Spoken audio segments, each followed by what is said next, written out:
जो समर चल रहा है, इनफैक्ट अभी भी बारिशों का मौसम शुरू हो गया है,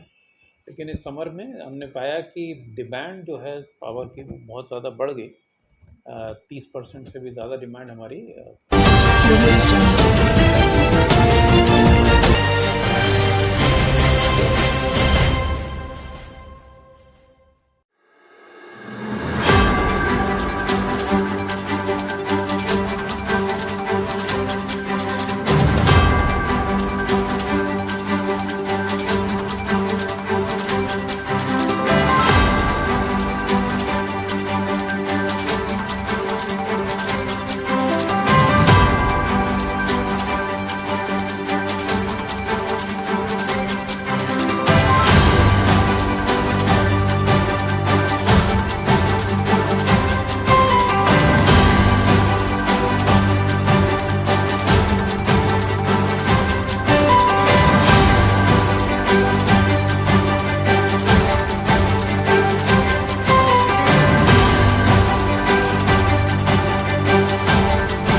जी सर, ये सरकार की जो योजनाएँ हैं, क्या-क्या योजनाएँ हैं, उसको लेकर आज आप अभी जो समर चल रहा है, इनफैक्ट अभी भी बारिशों का मौसम शुरू हो गया है, लेकिन इस समर में हमने पाया कि डिमांड जो है पावर की वो बहुत ज़्यादा बढ़ गई। 30% से भी ज़्यादा डिमांड हमारी Q1 में बढ़ी है as compared to Q1 of last year. और इस तरह की डिमांड को मीट करने के लिए बहुत सारा जो कैपेक्स चाहिए होता है, कैपिटल एक्सपेंडिचर हम कहते हैं उसको, उसकी आवश्यकता है, क्योंकि बहुत सारे ट्रांसफार्मर्स,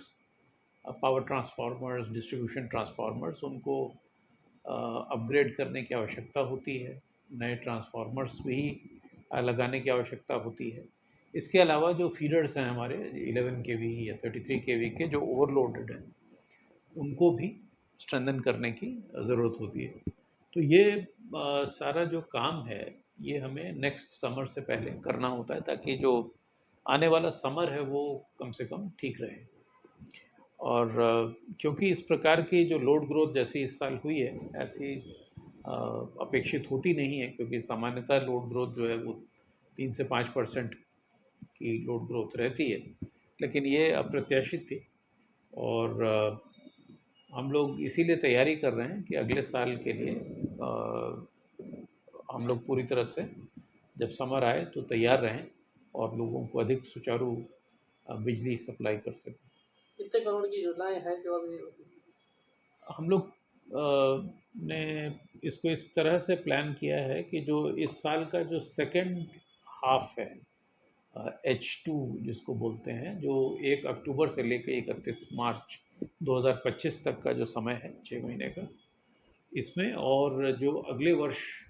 का जो H1 होगा, यानी कि 1 अप्रैल 2025 से लेकर के और 30 सितंबर 2025 तक का जो समय है,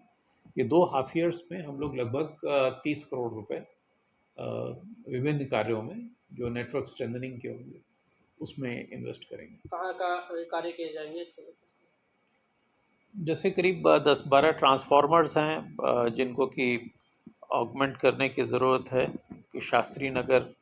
में 2 हमारे पीटीआर हैं, एक मेयो कॉलेज में भी 2 पीटीआर हैं जिनको कि हम लोग उनकी जो वर्तमान क्षमता है उससे उनकी जो क्षमता है वो बढ़ाई जाएगी। वैशाली में एक ऐसा पावर ट्रांसफार्मर होगा, और इसी प्रकार से कुल मिलाकर के ये करीब 10-12 पावर ट्रांसफार्मर्स ऐसे हैं जिनको कि ऑगमेंट किया जाएगा।